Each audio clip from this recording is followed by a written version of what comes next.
There's freaking dogs!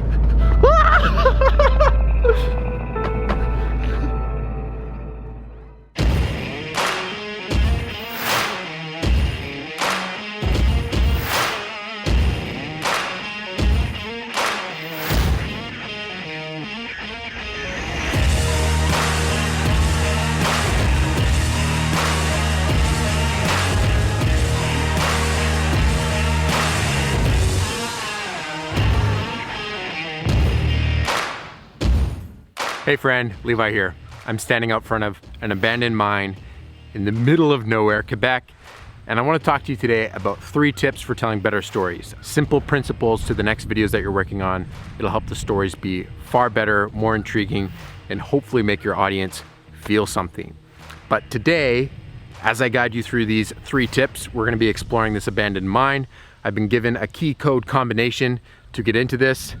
It's been closed for decades and the public is not allowed in here. So I'm hoping the codes I've been giving work and that there's not some zombie apocalypse that's gonna come scoop me up or something.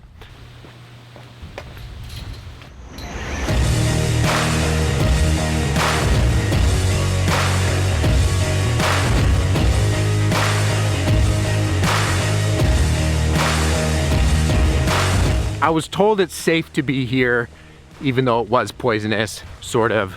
I don't know exactly how that all works. So right now I'm driving around the perimeter of the massive quarry section of this huge mine, and you don't really feel how big it is until you have to drive around the whole outside edge. But up around here somewhere there is a gate. Here on the other side of this yellow gate is a road, which should be able to take us down to the water, but it's got a lock on it. Thankfully, I have the only key in the town to unlock it, which is incredible. And the reason why we have it is because of the high line that we rigged across this quarry this week. And, okay. And the gate is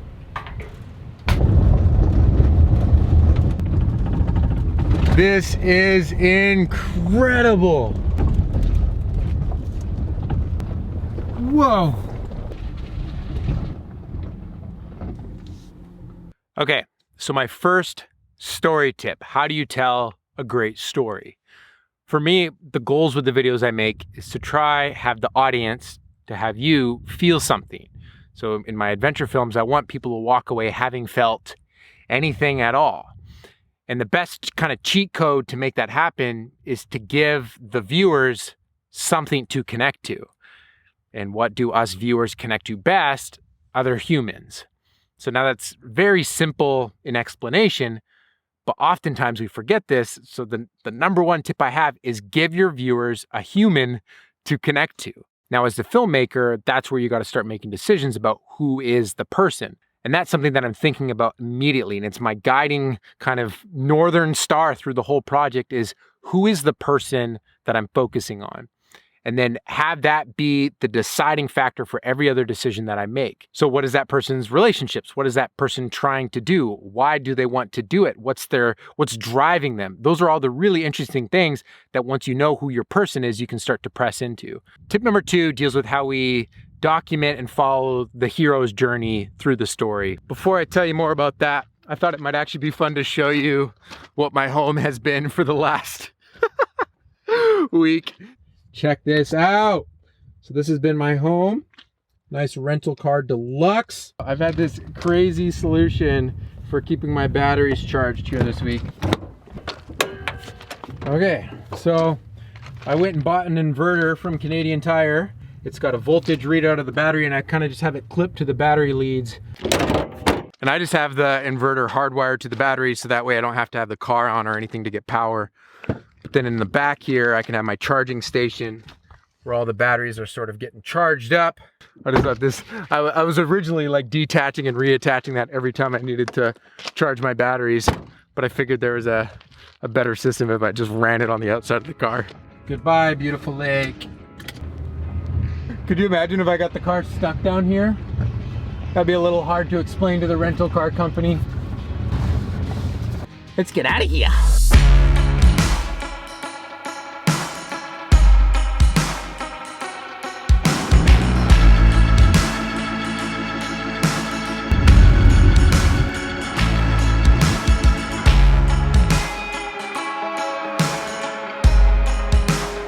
But let's check out this massive building that they're in the process of, like, I guess slowly tearing down. Are you seeing this? This is kind of a little creepy. I'm a little spooked out right now. So I think this was the main building where they used to refine what they were mining and like process it. Truthfully, I'm a little spooked out. There's a lot of clanking sounds that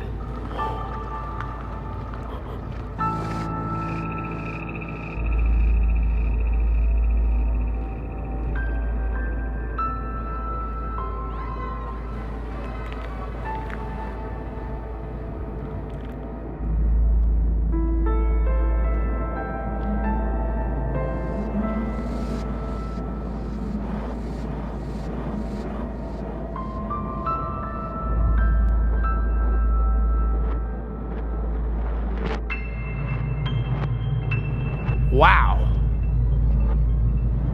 Ew. Holy shit. Oh, there's dogs. There's freaking dogs. That's legitimately terrifying.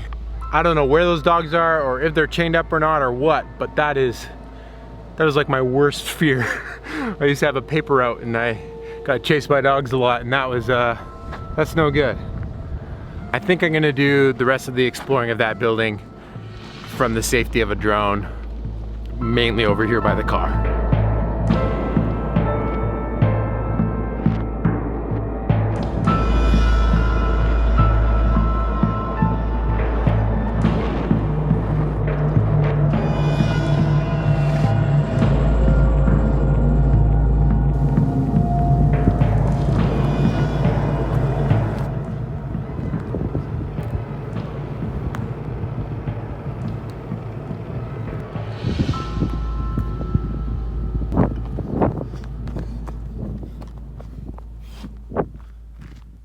I got the drone.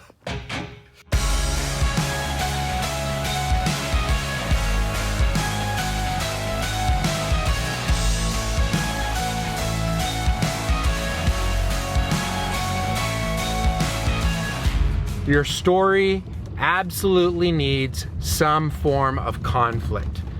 Now, initially when I heard that, I thought like drama and arguments, but no. Conflict is the rocket fuel that will keep your story moving forward and actually make it interesting. It'll actually make it worth watching. So you've found a really interesting character, a really interesting person. They have super interesting motivations that are driving them. But then what? What is your video actually gonna be showing? Well, that's where conflict comes in. When your main person, your hero, is moving towards their goals, is it effortless? Oftentimes, if it's just completely effortless, that's not really a good story. The stories that we connect with, that move us, that inspire us, oftentimes the hero has to overcome multiple stages of different conflict. You get a lot of flexibility on what types of conflict you want to press into as a filmmaker. You get to decide, are you going through the person's own struggles with their self, so person versus self? Is it them versus society? Are they trying to like beat the system?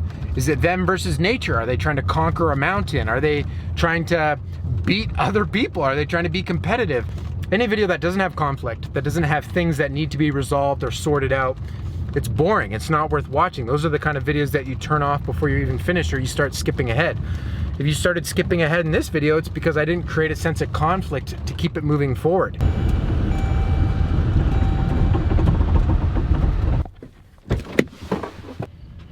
Okay, so this right here are the blocks that we rigged the highline off of, and it went right next to this pole way to the other side.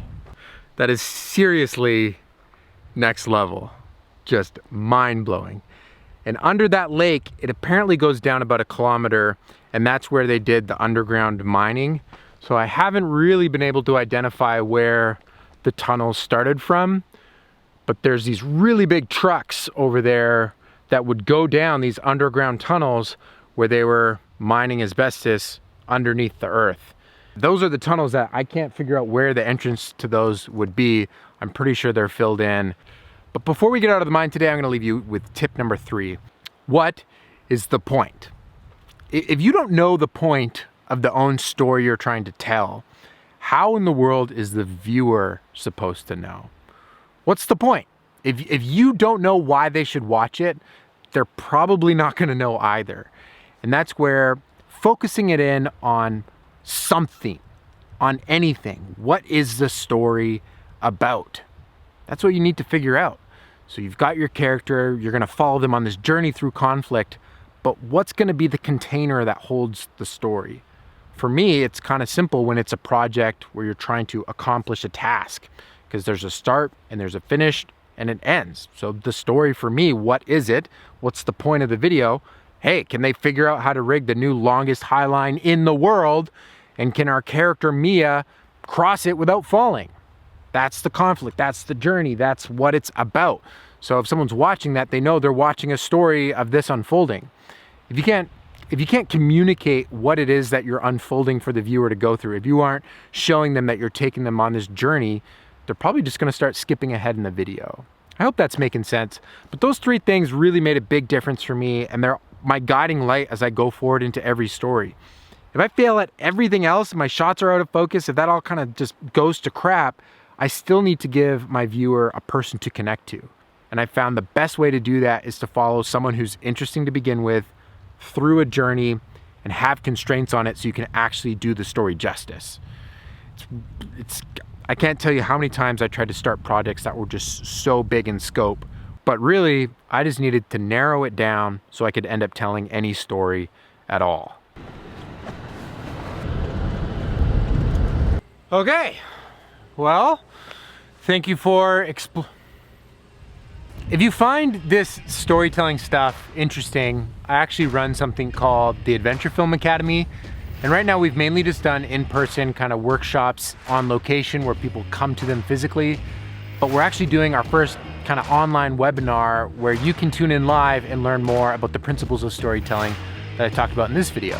And the cool part is that if you actually sign up for that workshop, you get your name as a partnering supporter in the credits of the video that I made while I was here. So if you're interested in that, description down below, check it out.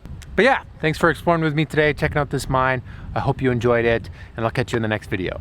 Remember, life's better when you make stuff. Peace.